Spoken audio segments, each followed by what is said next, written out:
भृंग न जाने कीट को गुरु कर ले आप समान।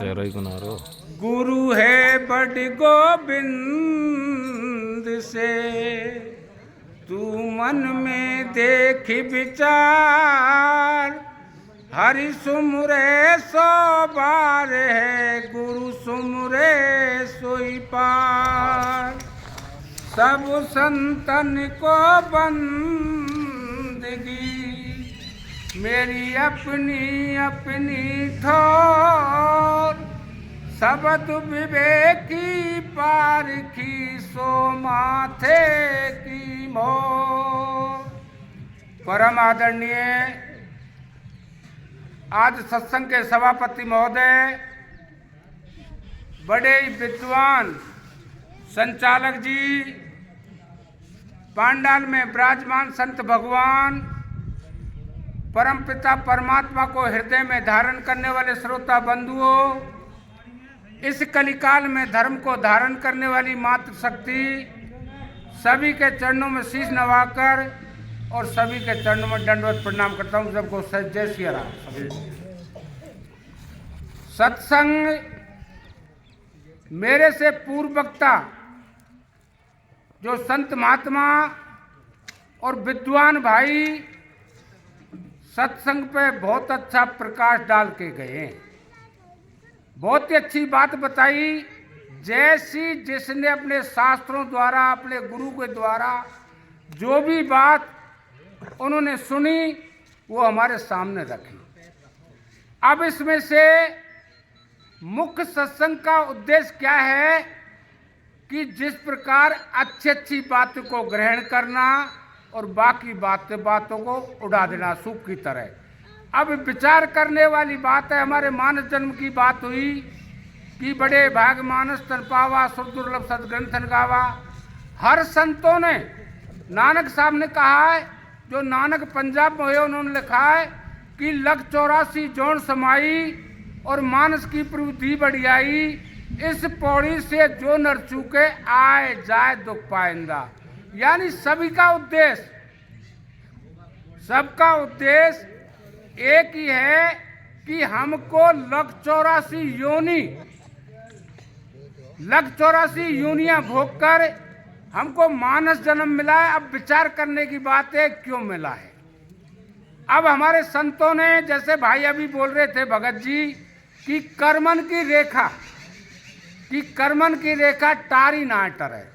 अब मुनि वशिष्ठ जो गुरु राम और दशरथ सबके कुलगुरु थे, उनने सोच के लगन धरी, लेकिन फिर भी श्री राम पे वो रेखा नहीं काटी गई। लेकिन अब इस कलिकाल में, इस कलिकाल में सभी संतों ने हमको समझाया है कि अगर अपने कर्मों की रेखा और अपना जीवन सफल करना है तो क्या करना पड़ेगा। तो एक चरणदास जी संत अपने कोट कासिम अलवर में हुए थे, उन्होंने कहा कि कर्मन की रेखा अगर आपको काटनी है तो किससे कटेगी। तो उन्होंने कहा कि अब तू क्या कर, अब तू सुमरण कर मन मोरे, अब तू सुमरण कर मन मोरे। अगले पिछले अब के किए ये पाप कटे सब तेरे, अब तू सुमरण कर मन मोरे। अब एक केवल कि सुमरण किसका, उस प्रभु का सुमरण, उस राम का सुमरण, जो भी इस मन को लगाकर हमारे अंदर क्या एक मणिधारी, जैसे मणिधारी सर्प होता है, ऐसे हमारे शरीर के अंदर एक सर्प रूपी मन बैठा है। ये मन है, ये हमेशा हमको बाहर की तरफ दौड़ाता है। अब इस मन को लगाकर जब हम सुमरण करेंगे तो हमारे अनेक प्रकार के तीनों जन्मों के, यानी प्रारब्ध कर्म 3 प्रकार के होते हैं। प्रारब्ध कर्म जो पिछले कर्म थे, जिनके फल स्वरूप हमको मनुष्य जन्म मिला है। अब क्रियामान कर्म क्या है, ये क्रियामान जो हम कर रहे हैं अपने अपने कर्मों का, मेरे कर्मों का और आपके कर्मों का खुद को पता। जिस प्रकार भगवान राम जब वनवास में गए और नदी पार कर दी तो नीचे घास फूस पर सो रहे थे, और जब घास फूस पर सो रहे थे तो उनके साथ में एक निषाद राज और था। निषाद राज ने लक्ष्मण से पूछा कि हे भाई लक्ष्मण, ये खेल क्या है? एक दिन पहले तो उनको रात तलक होना था और आज ये घास फूस पे बिछोना नहीं है, गद्दा भी नहीं है, चद्दर भी नहीं है, आज ये नीचे सो रहे हैं। तो लक्ष्मण ने कहा कि कौन काऊ सुख दुख कर दाता और निज कृत कर्म भोग सुन भ्राता। कि भाई लक्ष्मण, कोई किसी को दोष मत दो। और वही अपने सामने कबीर साहब ने कहा कि करता था जब कर रहा, करता था जब कर रहा, अब कर क्यों पछताए, और बोवे पेड़ बमूल को तू आम कहां से खाए। तो यही सब संतों की बात है। अब कर्म, क्रियामान कर्म हमारे जो आज हम कर रहे हैं, कल हम कर रहे हैं और अंत समय तक हम क्रियामान कर रहे हैं। सबसे खोटा कर्म, सबसे खोटा कर्म एक बता दें सत्संग के माध्यम से कि सबसे खोटा कर्म ईर्षा है। ईर्षा और चुगलखोरी। मान ले कोई आदमी मकान, प्रकाश भाई मकान बना रहा है, गुम्मट ऊंचा चढ़ा रहा है, अब हम देख के इसकी जलन करें तो ये खोटा कर्म हो गया। ये सब प्रभु परमात्मा की कृपा है। किसी को क्या देता है, किसी को क्या देता है। अगर हम झोपड़ी उपलब्ध है उसमें वो खुश रहना चाहिए। चुगली, चुगली, निंदा और चुगली कितनी खोटी है। जब कोई किसी की निंदा करता है और आप मेरी निंदा करें तो मेरी पापों को विचार करें कि जिस आदमी की हम निंदा करते हैं उसके पापों को वह स्वयं अपने कर्मों में ले लेता है। उसका वजन कपड़ों को वैसे बिना पैसा का धोबी है। ये विचार करने वाली बात है। इसलिए कभी भी किसी की चुगलीखोरी नहीं करनी चाहिए। और आगे हमारे पूर्ववक्ता जो संत जी, ये संत मत की बात है। हमारे संत जी आपने सुनी होगी, जो संत जी कह रहे थे कि ये चाम कहाँ से आई, इसमें हार्ड कहाँ से, 206 हड्डी को जोड़ है इस शरीर में। अपने शरीर में कितनी है? 206 हड्डी। अब ये संतमता की बात है। जब सत्पुरुष भगवान से निरंजन 5वां पुत्र था तो उन्होंने इसे रूका भंडारा 64 युग एक बार और 70 युग एक बार। बड़ी ऊंची बात, संतमता की बात है। जब उन्होंने भक्ति की तो सत्पुरुष से क्या मांगा? इस रूह का जो आत्मा है, उर्दू में रूह बोलते हैं, जो आत्माओं का भंडार। अब ये शरीर, इस शरीर की हर चीज की उपलब्धि किसी ने बड़े भाई से ली, किसी ने छोटे से ली, तो निरंजन भगवान ने ये चाम और देह बनाई, इसमें ये जीवात्मा डाली। अब इस जीवात्मा को सत्य क्या है? सत्संग। हम अखाड़ा पे जब ताप रहे थे तो भाई देवीराम कह रहा था कि सत्संग की बात नहीं है, सेवा की बात है। सत्संग। अब गुरु नानक साहब पंजाब में हुए थे, वो कहते हैं कि सत्संग जिते आकिए, क्या कहा कि सत्संग जिते आकिए जिते एको नाव बखानिए। कि नानक साहब कहते हैं केवल सत्संग में संतों की बात होती हो या परमात्मा की बात होती हो या आत्मा और परमात्मा को जोड़ना, इसी के नाम सत्संग है। यानी चेतन अपने शरीर के अंदर ये जीव आत्मा है, चेतन है। क्योंकि रामायण में कहा है कि ईश्वर अंश जीव अविनाशी और चेतन अमल से सुखराशि। सो मायावश क्या हुआ? सो मायावश फिरो गोसाई और बंजो कीर मरकट की नाई। अब ये आत्मा को ऐसा जाल फैला दिया जैसे पिंजड़े में जब तोता तोता जब पिंजरे में बंद हो जाता है तो राम राम करता है, लेकिन जैसे ही पिंजरा में खोल देते हैं तो राम नाम को भूल जाता है। इसी तरह से पिंजरे में आत्मा मन ने कैद कर रखी है। मरकट नाम बंदर का, जब बंदर को मदारी पकड़ता है तो क्या करता है आपको पता है?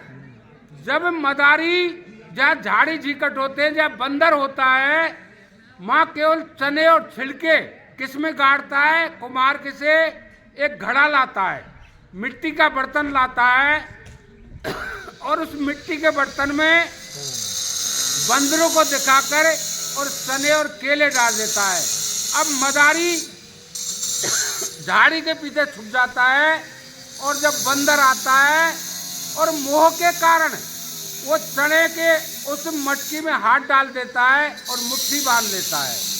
अब सकड़े मोह के कारण अगर बंदर अगर मुट्ठी को खोल दे तो हाथ उसका निकले आए, लेकिन मोह के कारण उसने मुट्ठी बंद कर ली, चने केले पकड़ लिए और मदारी गले में रस्सी डाल देता है। इसीलिए ये जीव माया के वशीभूत होकर इस संसार में कभी नीचे जाता है, कभी ऊपर, यानी कभी ऊपर योनि में जाता है, कभी नीचे लग 84 में आता है। अगर इसको संतों का ज्ञान मिल जाए, संतों का ज्ञान, प्रत्यक्ष ज्ञान मिल जाए और आत्मा परमात्मा का ज्ञान कोई संत सतगुरु को दे दे तो अपना जीवन सफल कर लेता है। क्योंकि आत्मा सत्य है।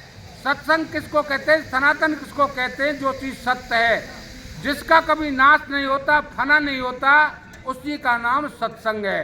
अब विचार करें कि आत्मा, जो हमारे शरीर के अंदर आत्मा है, इसका कभी नाश नहीं होता, ना कभी गल सकती, ना शास्त्रों द्वारा काटी जा सकती। अब यही ईश्वर का अंश है, इसको परमात्मा से कैसे मिलाएं?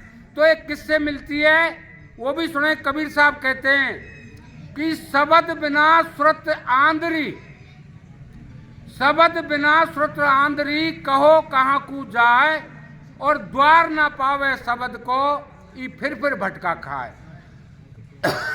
अब वो शब्द क्या है? शब्द की बात चल रही थी को गुरु महाराज वो शब्द है। अब गुरु महाराज ने जो शब्द दिया है, अब उस शब्द से, जैसे ये सीढ़ी मकान की सीढ़ी है, अब मकान की सीढ़ियों के ऊपर हम तीसरे मंजिल, चौथे मंजिल, सातवें मंजिल चढ़ जाते हैं, ऐसे ही शब्द रूपी सीढ़ी है। अब गुरु का मंत्र, गुरु का मंत्र हम जप कर, इसलिए कबीर साहब कहते हैं कि गुरु का शब्द गुरु का शब्द महारस मीठा, बिन चाखे स्वाद न जाने। जब तक गुरु के शब्द का रस जब तक हम नहीं चाखेंगे, जब तक हमको आनंद नहीं आएगा। इसलिए जब हमको इस काम, क्रोध, मद, लोभ, मोह, इनसे अगर पीछा छुड़ाना है तो ये किससे छूटता है? गुरु शब्द से छूटता है। इसलिए गुरु शब्द की रटना और छुड़ाने का तरीका, उस परमात्मा से मिलने का तरीका, परमात्मा बाहर नहीं है।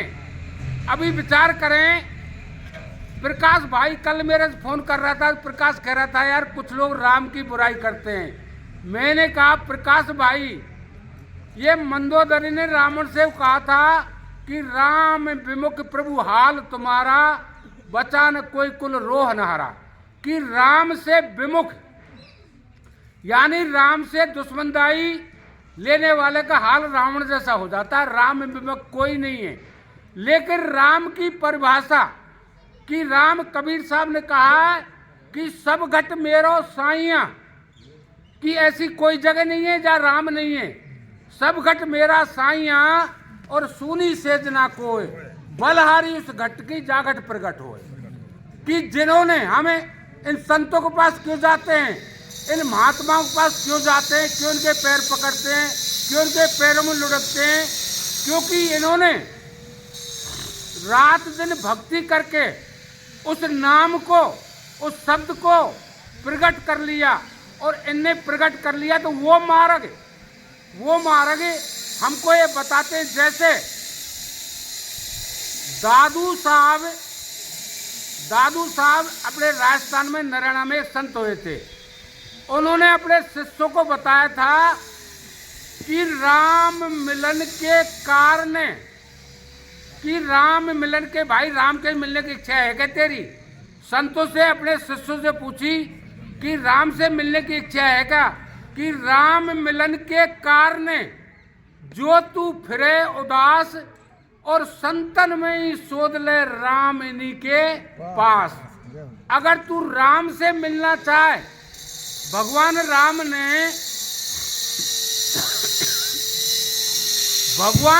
ने सबरी मैया के पास गए। जब सबरी एक ऐसी थी बिल्कुल कुरूप, ना नहाना ना धोना ना सुंदरता, लेकिन भगवान राम ने क्या कहा कि प्रथम भक्त कर संतन संगा, की भेड़ अगर तुझको भगवान से मिलना है तो उन्होंने कहा कि मेरी शंकर नहीं हो, कहा प्रथम भक्त कर संतन संगा, और दूसरी मम कथा प्रसंगा। अगर तू भगवान से मिलना चाहती है, परमात्मा से मिलनी चाहती है, तो एक ही रास्ता है, संतों का साथ कर, संतों का सत्संग सुन, यही तेरे को परमात्मा से मिलने का रास्ता है। अब संतों ने हमको इस कलिकाल में, जो कलयुग है, इस कलिकाल में पहले त्रेता, द्वापर, सतयुग, इनमें अलग अलग चीज प्रधान थी। सतयुग में अलग प्रधान थी, त्रेता में अलग बात थी, द्वापर में अलग बात थी। कलयुग में क्या है? रामायण में कहा कलयुग योग यज्ञ नहीं ज्ञाना। समझे? पकौड़ा बड़ा धीरे बोलो भाई। कलयुग योग यज्ञ नहीं ज्ञाना, एक आधार राम गुण गाना। इस कलिकाल में केवल यज्ञ, हवन, तप, पूजा पाठ, सारी चीज एक ही चीज में आ जाती है, उस प्रभु के नाम में। इसलिए रामायण में फिर कहा है, ये कलिकाल मलायंतन, कि कलयुग पापों से भरा हुआ घर है। ये कलिकाल मलायंतन, मन कर देख विचार, श्री रघुनाथ नाम तज नाहन आन आधार। कि ये कलिकाल पापों से, मैलों से भरा हुआ घर है। इसमें केवल प्रभु का नाम और सुमरण अगर करेगा तो तेरा जीवन सफल है। लेकिन करेगा कब? करेगा कब? जब तक हमारा तन और मन निर्मल नहीं होगा। क्योंकि रामायण में कहा है कि निर्मल मन जन सोई मोह पावा, और मोह कपट छल क्षुद्र न भावा। कि जब तक तेरे इस तन के अंदर मैल है और तुझको किससे प्रेम है?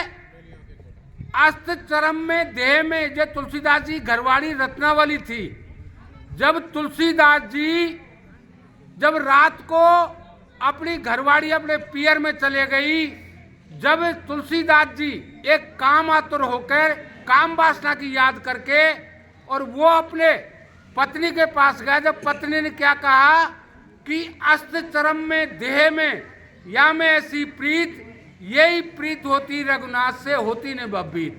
कि तूने हाड़ चाम की देह से ऐसी प्रीति लगाई है, अगर यही प्रीति तेरी भगवान से होती तो तेरा जीवन सफल हो जाता। और एक छोटा सी बात और सुने, गुरु नानक साहब जो पंजाब में हुए, कबीर साहब, गुरु नानक साहब, दादू साहब, सबकी बात एक है। उन्होंने, नानक साहब ने कहा कि भाई तू बाहर क्यों भटक रहा है? जैसे कि बाहर तू क्यों भटक रहा है? अरे सारा सौदा है तेरे अंदर है।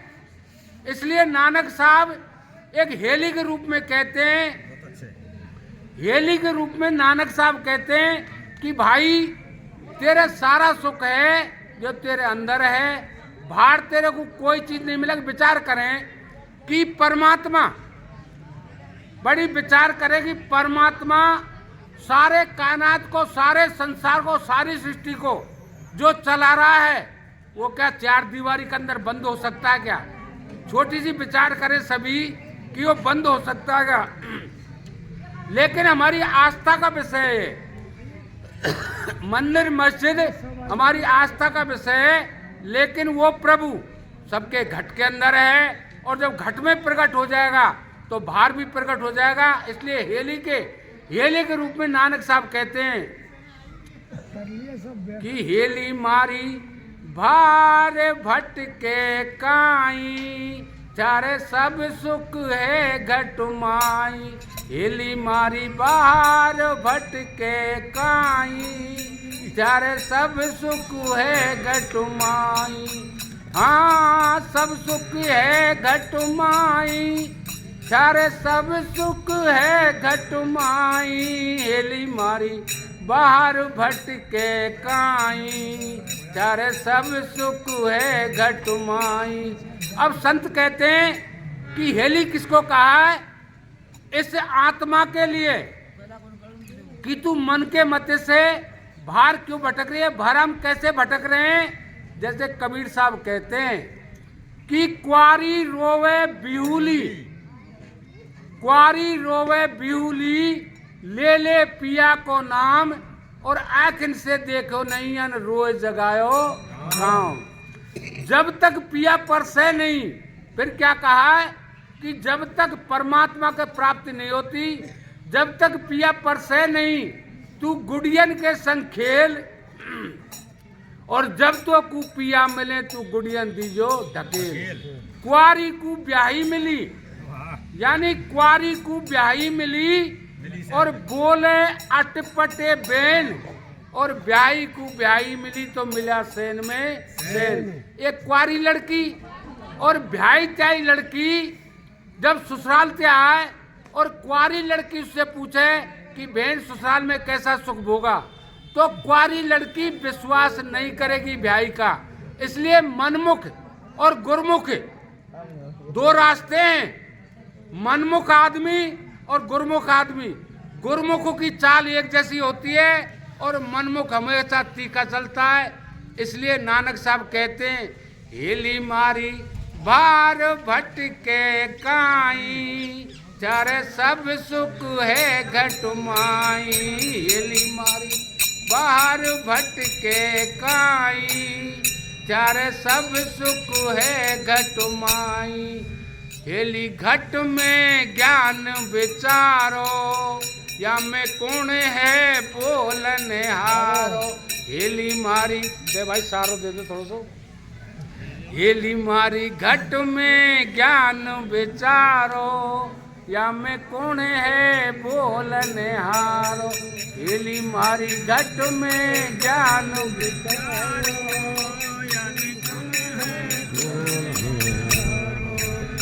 हाँ कौन है बोलने हारो, या में कौन है बोलने हारो। हेली घट में ज्ञान विचारो, या में कौन है बोलने हारो। हाँ या की करो उलगाई, चारो जन्म मरण मिट जाई। हेली या की करो उलगाई, चारो जन्म मरण मिट जाई। हेली मारी बाहर भटके काई, चारे सब सुख है घट माई। अब राम जो हमारे शरीर के अंदर रमी हुई शक्ति है, उस जो सब जग में है, सिया राम में सब जग जानी, और करो प्रणाम जोर चुक पानी। जो सिया राम हमारे शरीर के अंदर रम रहा है, यानी बोलता पुरुष, तुम इस बोलता पुरुष की पहचान करो तो तुम्हारा जन्म मरण जो लग 84 योनि में हमेशा आने जाने का रास्ता है, ये बंद होगा। आगे विचार करते संत महापुरुष कहते हैं कि अगर उससे मिलाप करें, कि उससे हम मिलाप करें तो आखिरकार कैसे करें। तो आगे कहा नानक साहब ने, हेली त्यारे इंगला पिंगला नाड़ी, या में सुसुमन से जे समारी। हेली मारी इंगला पिंगला नाड़ी, या में सुसुमन से जे समारी। हाँ मिली पिया संग नारी, या में कौन पुरुष कौन नारी, हेली मारी घट में ज्ञान विचारो, या में कौन है बोलने हार। अब ये विचार करें, समझने की बात है। यहाँ दो हैं, जैसे ये नाक के दोनों सुर हैं, इनको संतों ने, किसी ने इंगला पिंगला कहा है, किसी ने चंदा सूरज कहा है, किसी ने गंगा यमुना कहा है, किसी ने स्त्री पुरुष भी कहा है। अब यहाँ देखने में दो हैं, लेकिन थोड़ा सा ऊपर चलें तो दो नहीं है, कौन पुरुष कौन नारी, कि माँ ना कोई पुरुष है ना नारी है ना दो है, माँ एक ही है।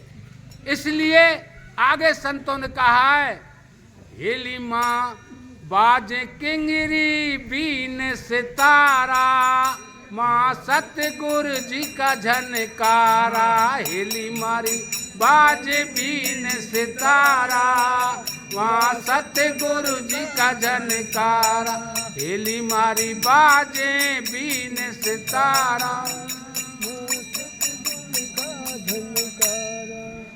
माँ सोह में चमके तारा, माँ बिना जोते उजियारा, हाँ सोह में चमके तारा, माँ बिना जोते उजियारा, हेली मारी घट में ज्ञान विचारो।